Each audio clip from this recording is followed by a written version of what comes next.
Pillars of Pentegarn, an endless quest book.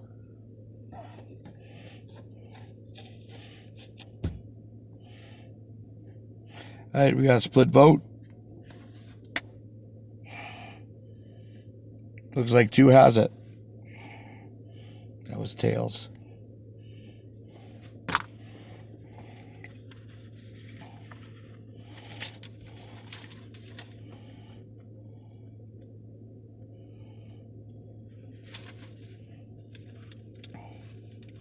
A soft night breeze filters down the tower stairway.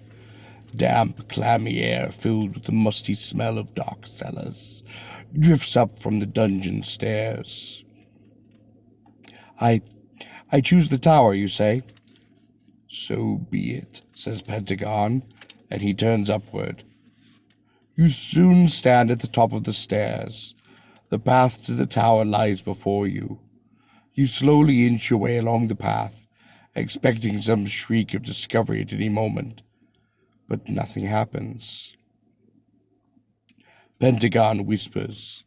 The entrance is opposite on the far side of the tower. It is quite probably guarded. Why don't I climb to the top of the tower, whispers Lydia. The top doesn't seem to be guarded. Then I can attach a rope and throw it down. And the rest of you can climb up. If we're lucky, maybe your staff is at the top of the tower. If it's not, we can sneak down and attack from within.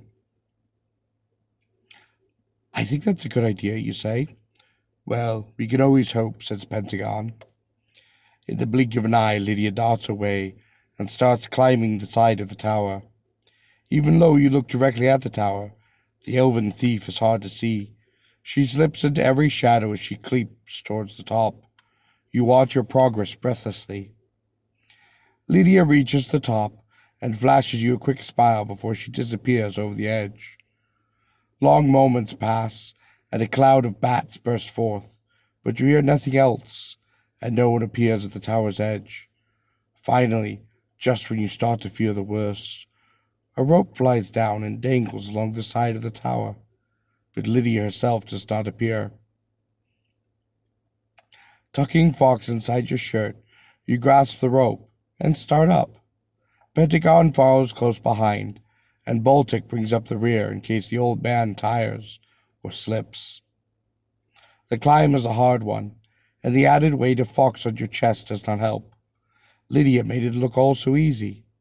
Your hands burn and begin to ache with the strain, and the top of the tower seems so very, very far away. At last, your arms aching, and your breath ragged from the climb, your hand feels the top of the tower, and you call breathlessly, Lydia, come help me. I'm so tired. But there is no answer. Straining to pull yourself up, you finally hook a leg over the wall. As you wait for your eyes to adjust to the darkness, you hear the familiar clacking of skeletal bones. You see an open treasure chest on the far side of the tower. Rubies, emeralds, diamonds, and pearls spill forth. You hear a clacking, and then Lydia, or what used to be Lydia, comes towards you. She's a skeleton. Her empty eye sockets stare at you. She grins horribly and holds out a bony hand, bracelets dangling from her wrist, and rings decorating her bony fingers. Necklaces of gold hang from her neck, and a crown of magnificent gems sits atop the glorious red hair, which still crowns her empty skull. Although one hand extends towards you, the other is ready to strike with a dagger. The monster that was once your companion clacks slowly toward you. Shaking with fear, you unhook your leg, and grasping the rope, scream, Get back down! Hurry! Pentegarn and Baltic cannot know what you have seen, but they do not question the urgency in your voice. They climb down immediately, and you follow them down far more quickly than you arose. Then you finally reach the end of the rope. You fall to the ground, gasping for breath. As you lie on the ground, you see Lydia's skeleton slowly climbing down the rope after you. Her greed was her downfall, says Pentegarn sadly. It was a clever trap. As you watch, huddled together in the tower's shadow, a thick black cloud pours from the tower. You hear the howling of wolves drawing close. That accursed skeleton is almost down the rope, growls Baltic, and I don't like the look of that fog, or the sound of the words. I suggest we leave now. I concur, squawks Owl. You retrace your steps as fast as you can, and when you reach the mouth of the cavern, Baltic cries, No good. Goblins! Run for the ledge! You don't want to venture along the narrow ledge, but you have no other choice. Reluctantly, you set out upon the tiny trail. The first goblin sticks his head out of the cavern and screams excitedly, Here they are! Hurry! Hurry! You hear the gabble of goblin voices rushing up the trail. They will soon be upon you. As the three of you edge along the ledge, the chill wind gusts violently, almost pulling you off the mountainside. The first of the goblins is nearing you. Its companions pour onto the trail, pushing and shoving each other in their excitement. Baltic allows the goblin to draw near, and then slams it with a powerful stroke. It shrieks horribly and tumbles off the mountain. The remaining goblins hesitate, screaming with rage. Finally, their anger overcomes their fear, and they rush again. Run, run for your lives, Baltic screams. I will hold them for as long as I can. He raises his sword against the advancing goblins. You hate to leave him, but Pentegarn cannot travel this ledge alone. Besides, you would be of little or no use to Baltic. As the first goblins reach Baltic, you take Pentegarn's arm and hurry along the ledge. At last, Pentegarn stops, panting. We will wait here for Baltic. At first, it seems Baltic will surely win as he slays goblin after goblin. But the tide of the battle slowly turns as he tires. 3 goblins armed with pikes remain. They can stay out of Baltic's reach, yet still strike at him easily. After tormenting Baltic for several minutes, one of the goblins finally knocks his sword from his hand. Moonlight shines on the blade as it tumbles end over end into the valley far below. Baltic then gives a chilling battle cry and flings himself the last 3 goblins, grabbing them up in his muscular arms. He staggers, rolls, and then pushes them over the ledge and falls with them, gone forever. Baltic, you scream, falling to your knees and peering her over the edge. You see nothing of the brave fighter. Pentegarn, please, do something, you plead. Bring Baltic back, please.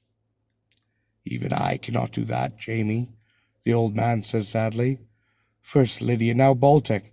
It's too much. I can't bear it, you sob. It's all over. We've lost.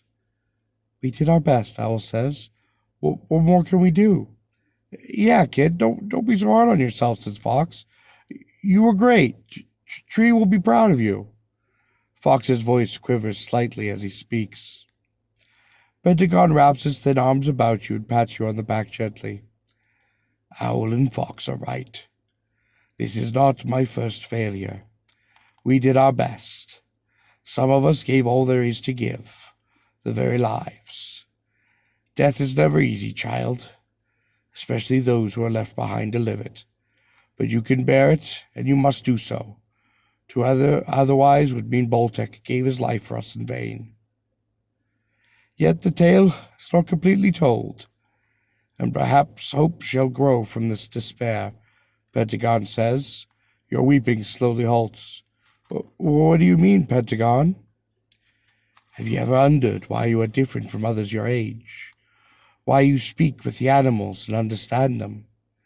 This answer is quite simple, Pentegarn says. We share a rich and noble heritage, Jamie, for you are my great-grandchild.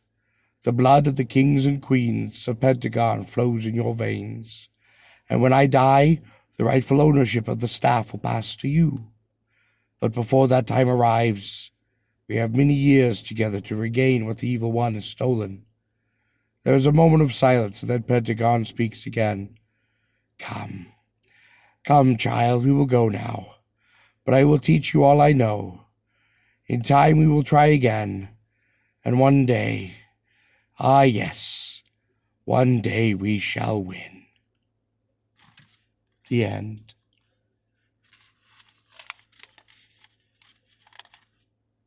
All right, this is early enough in the adventure. Next week, I'm going to go ahead and try and see if we take the dungeon path and see if that lets us survive a little bit longer. You all have a lovely and blessed day, and there's no voting this week. Goodbye.